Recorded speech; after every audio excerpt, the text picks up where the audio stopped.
ചാലിശ്ശേരി മുല്ലയംപറമ്പത്തുകാവ് ഭഗവതി ക്ഷേത്രത്തിലെ പ്രസിദ്ധമായ മകരച്ചൊവ്വ മഹോത്സവം ഭക്തിസാന്ദ്രമായി. പുലർച്ചെ ക്ഷേത്രനട തുറന്ന് വിശേഷാൽ പൂജകൾക്കു ശേഷം ഭക്തജനങ്ങൾ ഇലഞ്ഞിമരച്ചുവട്ടിൽ വലയം ചെയ്ത് തവിട് തോളിക്കൽ വഴിപാട് നടത്തി. രാവിലെ മുതൽ തന്നെ 3 ജില്ലകളിൽ നിന്നായി ആയിരക്കണക്കിന് ഭക്തജനങ്ങൾ തവിട് തോളിക്കലിനായി ക്ഷേത്രസന്നിധിയിലെത്തി. ക്ഷേത്ര ഊരാളൻ കുഞ്ഞുമണി നമ്പൂതിരിപ്പാട് മുഖ്യ കാർമ്മികത്വം വഹിച്ചു. വൈകിട്ട് 6-ന് നാടൻ വേലകളായ തിറ, പൂതം എന്നിവ ക്ഷേത്രാങ്കണത്തിലെത്തി ഭഗവതിയെ പ്രദക്ഷിണം വെച്ചു. രാത്രിയിൽ പറ കൂറയിടുന്നതിന്റെ ഭാഗമായി പാന നടത്തി. ഫെബ്രുവരി 28-നാണ് പ്രസിദ്ധമായ മുല്ലയംപറമ്പത്ത് പൂരാഘോഷം നടക്കുക. കേന്ദ്ര പൂരാഘോഷ കമ്മിറ്റിയുടെ നേതൃത്വത്തിൽ വൈകിട്ട് 7-ന് ക്ഷേത്ര മൈതാനത്ത് ക്ഷേത്രത്തിൽ കഴകം നിർവഹിച്ചു പോരുന്ന രാമൻ നമ്പീശൻ, കൃഷ്ണൻ നമ്പീശൻ എന്നിവർക്ക് ശ്രീ മുല്ലയംപറമ്പത്തമ്മ പുരസ്കാരവും നൽകി. തുടർന്ന് കോഴിക്കോട് സൃഷ്ടി കമ്മ്യൂണിക്കേഷൻ അവതരിപ്പിച്ച നമ്മൾ എന്ന നാടകവും അരങ്ങേറി.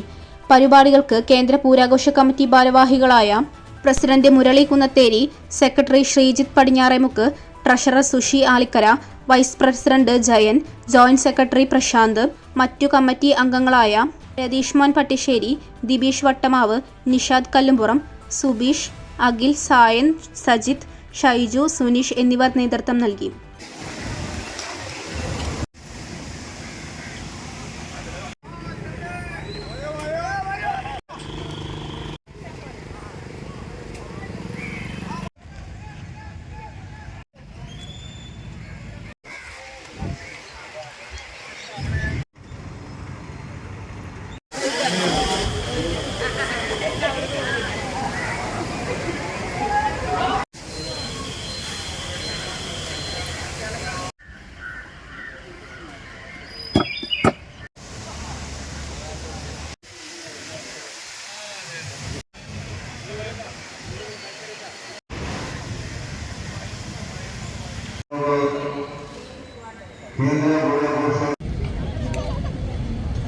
രണ്ടാമത് കൃഷ്ണൻ നമ്പീശൻ വരുമ്പോൾ അമ്പലത്തിൽ കാണുന്ന പ്രിയങ്കരായിട്ടുള്ള രാമൻ നമ്പീശനും കൃഷ്ണൻ നമ്പീശനും അവർക്കാണ് നൽകുന്നത്.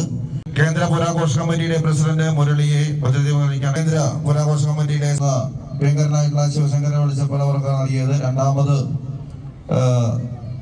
യാതൊരുവിധ ഗ്രീസിന്റെയും തുരുമ്പിന്റെയും മാലിന്യ